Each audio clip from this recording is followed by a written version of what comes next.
Hey guys, Liam here from Primal Nomad, hope you're doing well. Today's another episode where we're actually working on the truck, just a little one today. Actually we're going to be just sorting out a little squeak in the front end. It's the CV joints and the upper control arms and the lower control arm. The upper control arms aren't actually here at the moment, they're getting shipped over from Australia. I've bought them from PSR. So yeah, looking forward to getting them on Tuesday, so I'll have to fit them another time, but this is really going to sort out the squeak, which I'll show you guys in a minute. The other thing I'm going to be doing is putting in a 2-inch body lift, which is a block, and because we've got a ladder kind of chassis with the Nissan Navara, we're able to put in spacer blocks between the chassis and the body, and that just lifts up everything off of the chassis, just mainly allowing for better wheel clearance. When I'm on full lock I do get a bit of rubbing.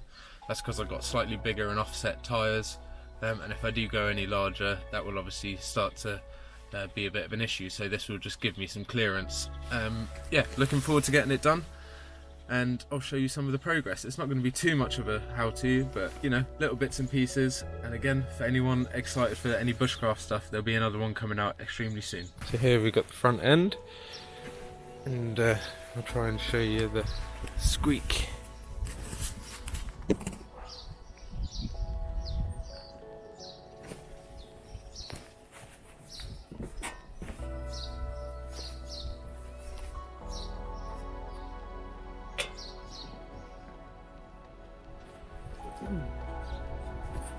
I'll put the keys in. The steering back up.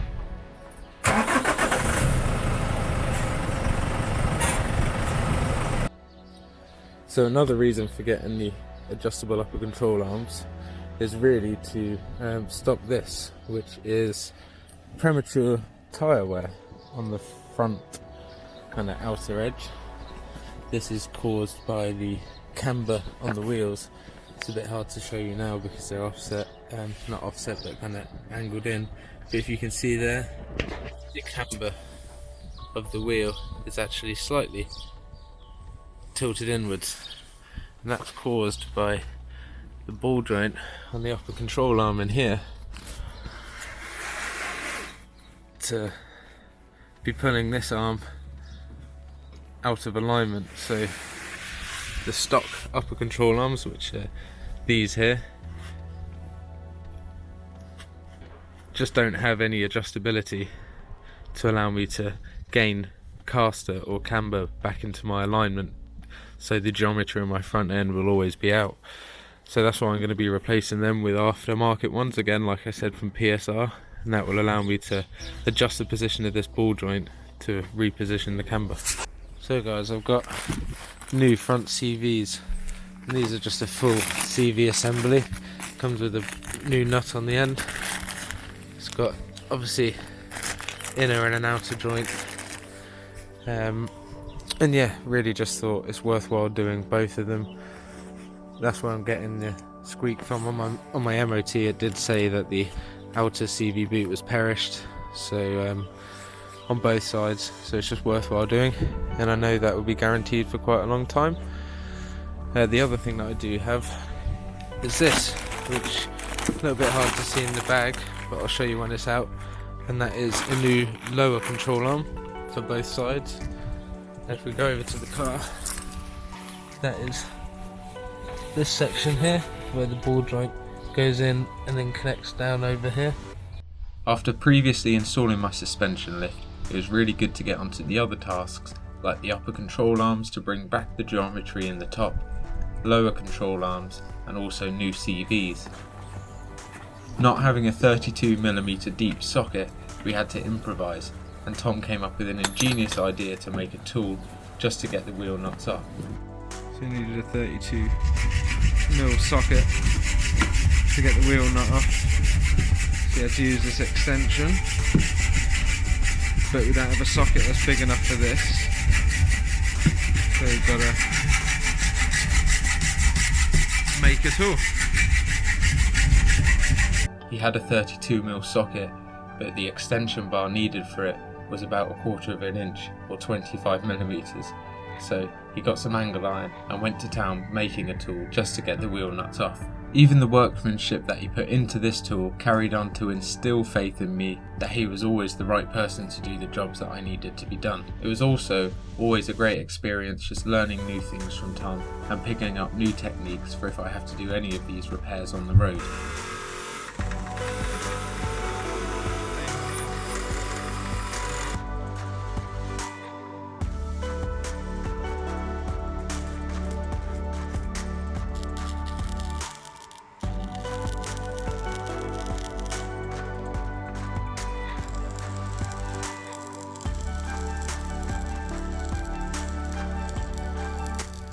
After Tom had welded up the improvised tool, he went on to test it on the wheel, and we cracked both nuts, although the bar did take a bit of a beating, but at least it got the job done and got us out of trouble for that day.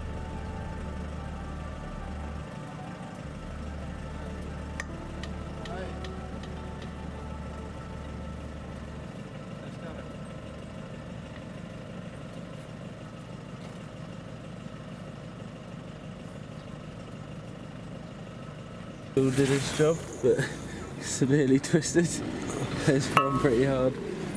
We just about managed to get them off now.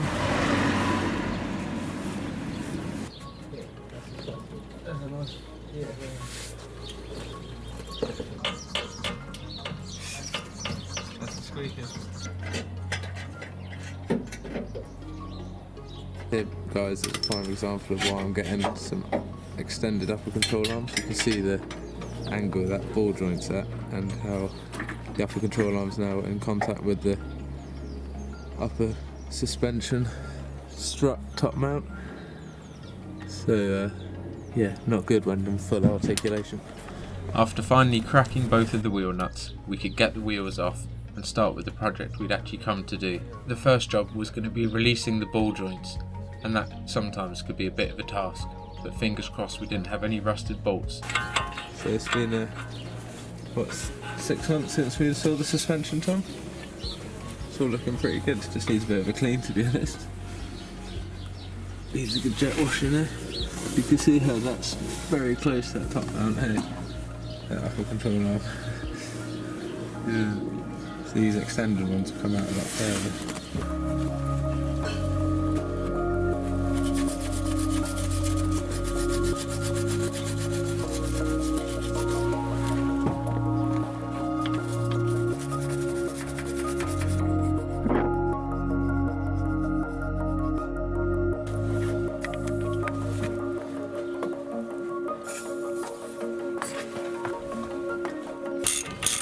They've also got some new anti-roll bar links.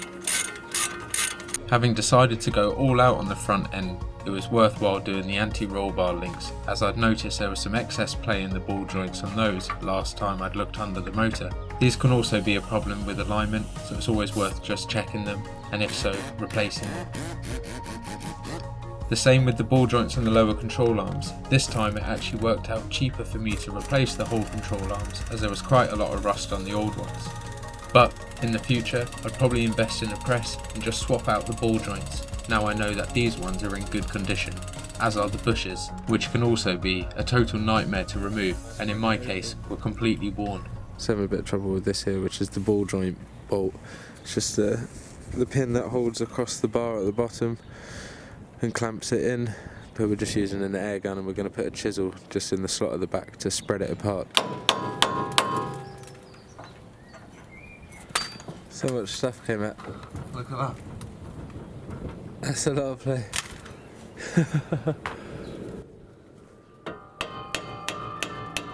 That's come in.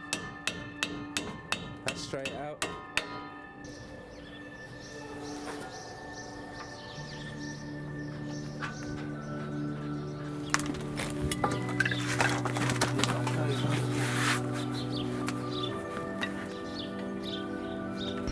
We've got the lower arm now disconnected. And actually my model has got adjustable bushes at the rear of the lower control arms, which is handy. The drive shaft's all out as well. See, that boot's pretty perished. So that ball joint on the lower control arm, well and truly done. done before, mate. Yeah. So the reason we were having trouble getting that ball joint out is inside that there, which is obviously the slot that the lower ball joint goes into. You can see right in the middle there's that band of corrosion. Just in the middle there's a band of corrosion just about there, and that is what was stopping it coming up. So probably going to have the same the other side, but we're going to get some sandpaper in there and sand that down.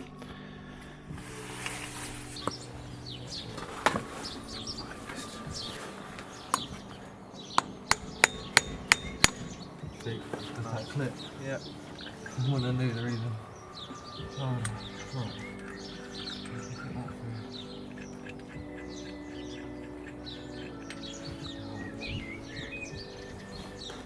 What the fuck are you doing? I'll put some of your maintenance.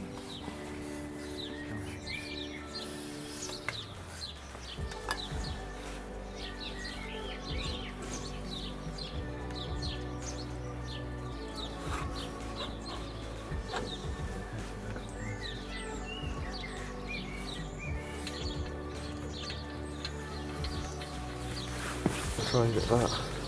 There's a bit of grease on there. Yeah, it's slightly, isn't it? A bit around the bottom on the paper.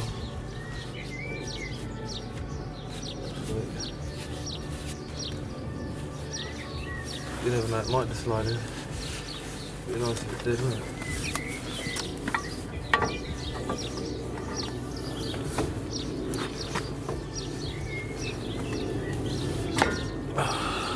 What a dream, mate. What a dream. Right, Right, now bolt let's get a bolt through that bit. Right, so then we That's put a this bit more one. grease on this. As is always the way, the weather's started to come in, so I'm going to be not filming too much while it's raining. But we've basically got the lower control arm back in. It was a bit of a nightmare, we had to pry it up, but it's looking good. We've got the suspension back in, just got to put the anti-roll bar link in. Yeah, new CV drive shaft as well, so all starting to come together nice. So this is the camber adjustment system for the bushings on the lower control arm. When it's on this way, it's pulling in. When it's to the left, it kind of pushes the arm out. So that's for obviously bigger wheels, that variant.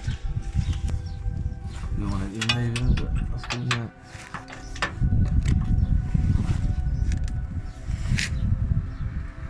As tight as I need to be, mate. Is it roughly in the middle? That's in the middle. Right, sweet. That's an easy one to compare to the other side, isn't it? Right, if it moves, I think it shouldn't.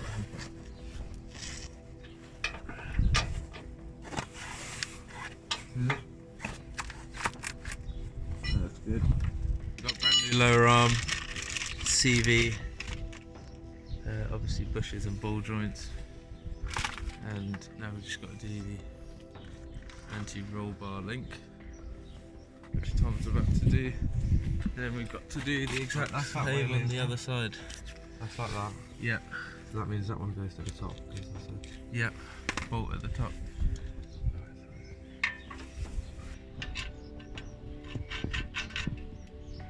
Like a dream. Oh, and then Little pull up, quite nice that was. That was just worth doing because the other one was absolutely knackered. And then on Tuesday, we're doing the upper control arms. And then that's pretty much everything at the front end sorted. Maybe do the track rod and when I get the tracking done.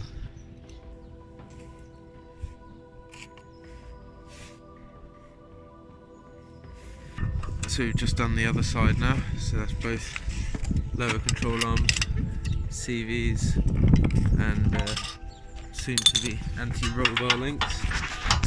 Looking nice and clean underneath and all refreshed. Just waiting for obviously the upper control arms, which should be good. How do you reckon it went, Tom? Good? Pretty good. Nice. A few little seized bits, but we got there.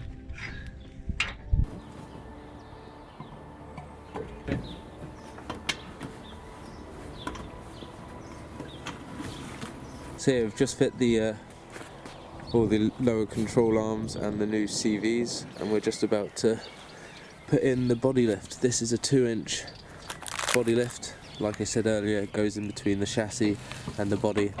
These ones are made out of a kind of tensile material, which is a polymer, and these are made by XPA Jum, a good company. Come with some nice new bolts which are extended for the application, and we're just going to start by going under the car and undoing the body mounts.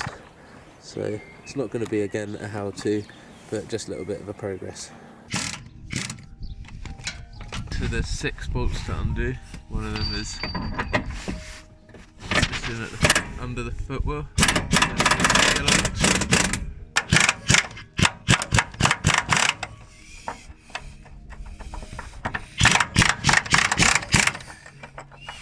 So we've just taken the engine guard off because we've got to take the shroud off the engine fan cover at the bottom. So it's just on 2 little clips and then it pulls down. And then that gets thrown away. Installing a body lift to a Navara requires jacking up the body on one side, unbolting and removing the original body mounts and slipping in the blocks, putting the new extended bolts all the way through and then tightening up. This is then repeated on the other side, and in total, for my king cab, there was 3 bolts on each side of the tub, so 6 in all, and then 3 on the actual body, so 12 in total. And one of the body mounts on the actual tub had a little locating sleeve, which acts as the locating slot for putting the tub back on, but in this instant, the kit didn't allow for that, so Tom would have to mill out that little gap into the block to allow the sleeve to sit.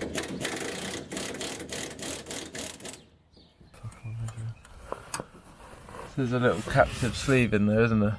A little sleeve on the body mount. It's come at 14mm, so I'll give it a little bit of leeway. Yeah.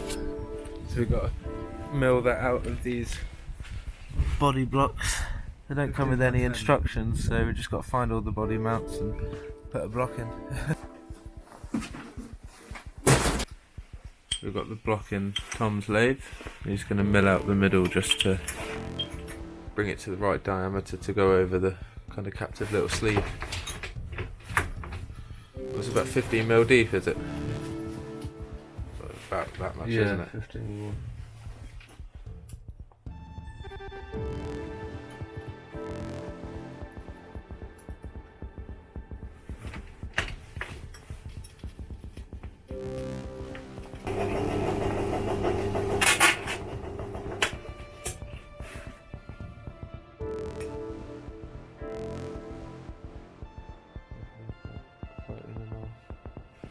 A little bit wider. This is not your 45, this though. It's original wall finish as well. Cut that paint underneath the paint, I found that. That's amazing. It's actually easy. There's something in the wall. It'd be nice to actually find out what for. Yeah, milling something. Just gun parts or something.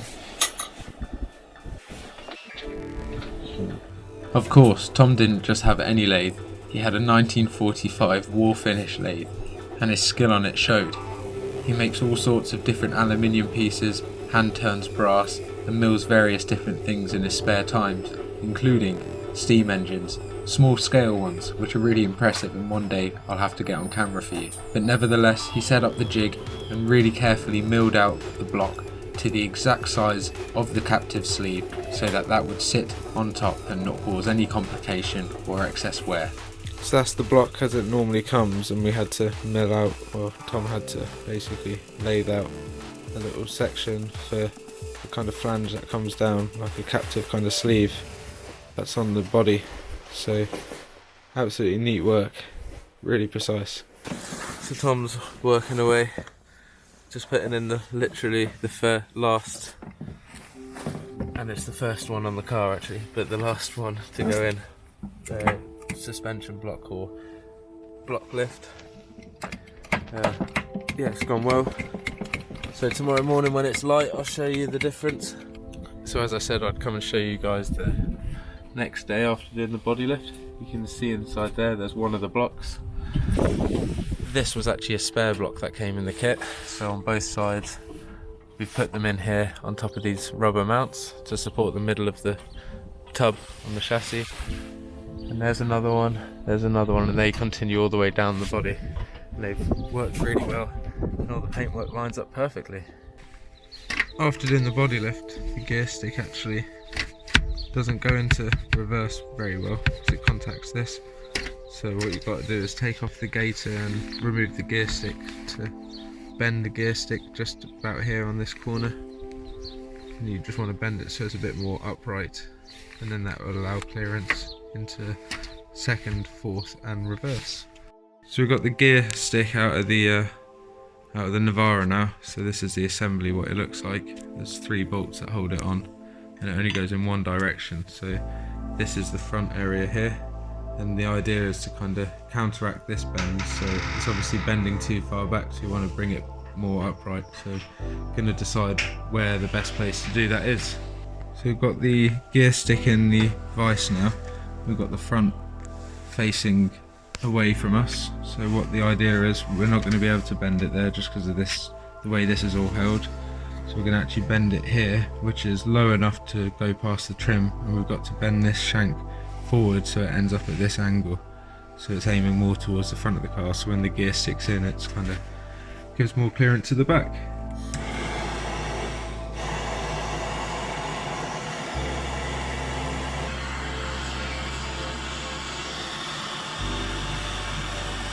So after deciding it's a little bit too hard to actually bend the gear stick fully to get it right and precisely, we're going to actually take some cuts out of this side here, then which will allow us to bend it a lot easier, and then we can weld that up afterwards and just get it probably about 20 degrees greater towards the front.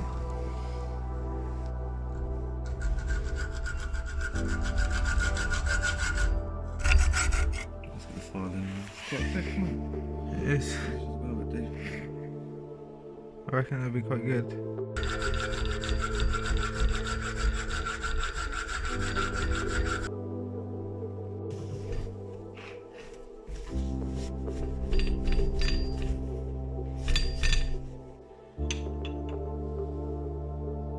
Yeah, I think so. It looks like a lot more like an S, doesn't it?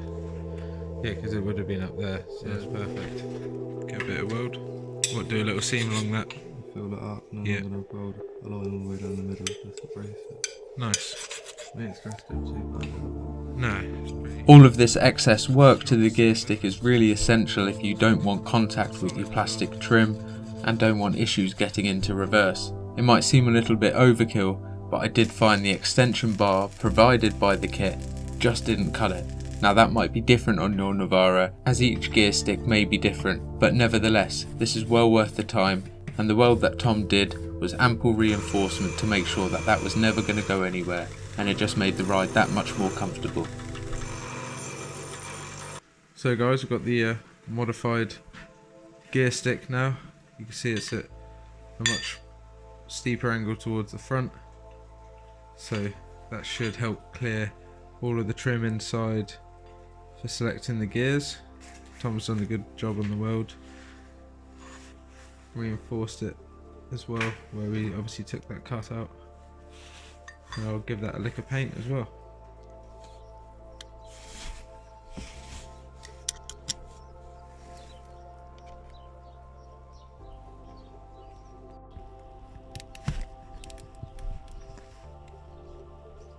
So the body lifter is now installed.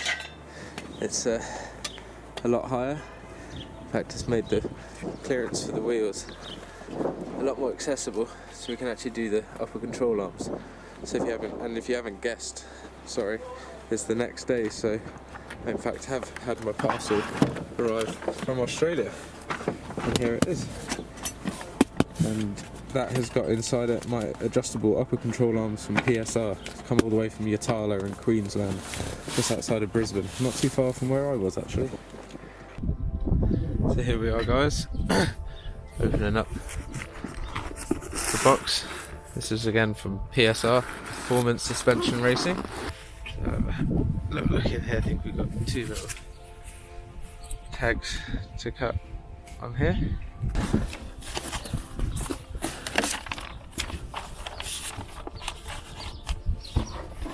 Here's some instructions.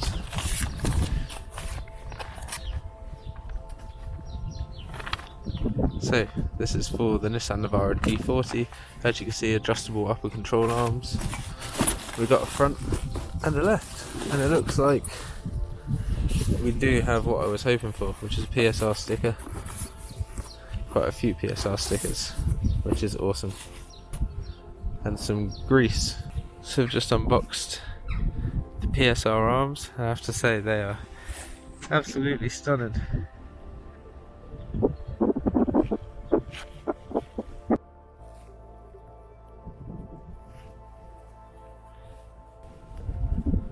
Nice extended ball joint, and a feature that I really like is inside here.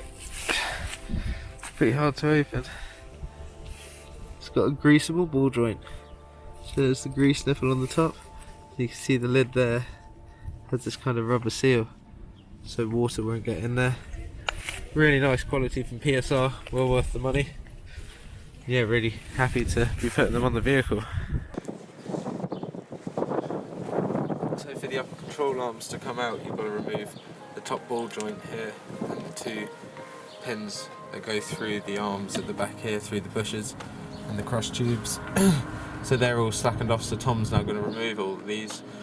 And then this assembly will be able to be lowered down. Once we've done that, we can put the new control arm in and then put it in just to make sure it doesn't contact this, which is the suspension housing.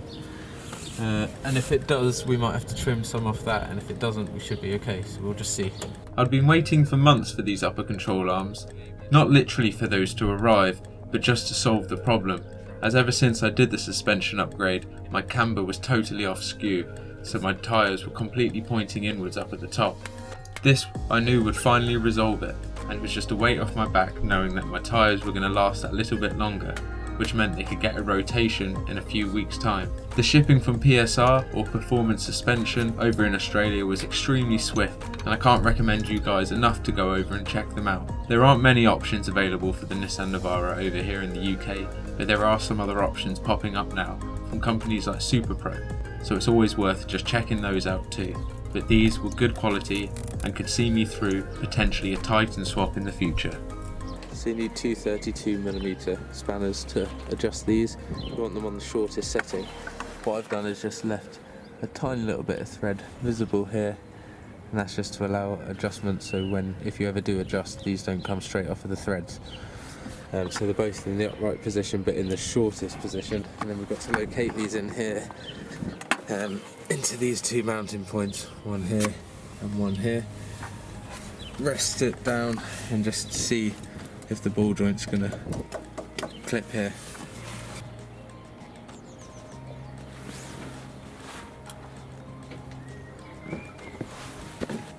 So we've got to trim this here to allow the ball joint to clear, so we're just going to mark that now. Just got to trim a little section off.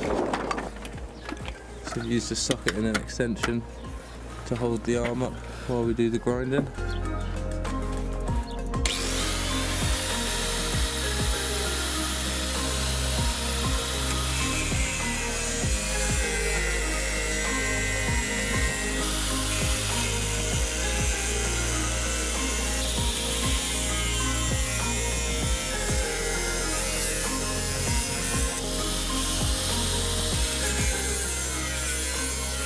So you can see here the PSR guide explaining why you've got to cut the ball joint. That's just to allow for clearance so it doesn't chafe. And this is the piece that they say it should look like when you cut it off. The PSR piece. So pretty damn similar. And these are, the bushes are right way, yeah? In and out and whatever. Yeah. And the bushes are in the up position. Yeah. That's when it's on the car. Bolts are here. They're coming for this way. Yeah.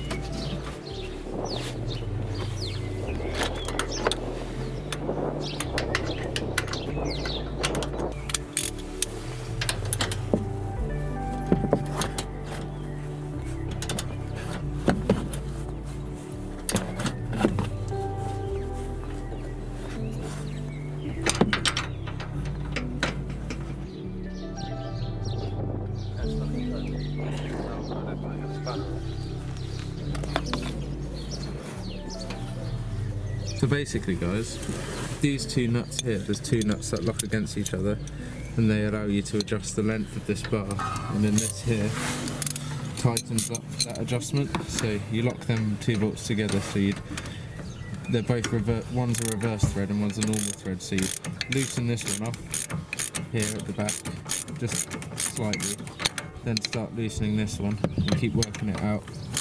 Then you tighten them off in position and lock this back down to extend it.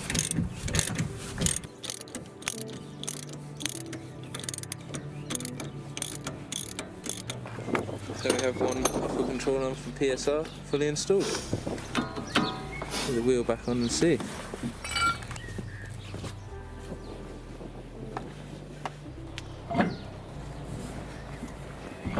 Installing the wheel, you could instantly see a massive improvement on the upper camber, and I was really happy to know that my tyres now would last a hell of a lot longer and my suspension components wouldn't have so much strain on them, like the ball joints. And just before the end of the day, I remembered something that Leroy, a chap on an enthusiast group on Facebook, had sent me, and it was the Diff Breather for the rear axle. One thing that I've been meaning to do for ages guys is to replace the Diff Breather down here on the rear axle. Obviously I replaced this a while ago, so I want to put this into it and then install a Diff Breather, which is basically a tube that will go all the way up to the top of the cab somewhere, and it just allows air into the diff for it to breathe without it getting clogged up. So this is basically the rear breather kit minus these bits in the corner. This is the breather port, so this will go up at the top somewhere, clamps into the tube at either end, and then this end goes into the axle. Pretty simple.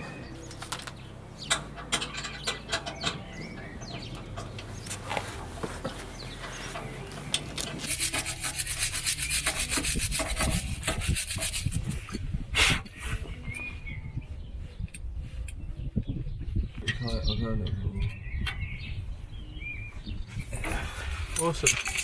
There we have it guys, that's just a little bit on how to do a body lift, upper arms and lower control arms.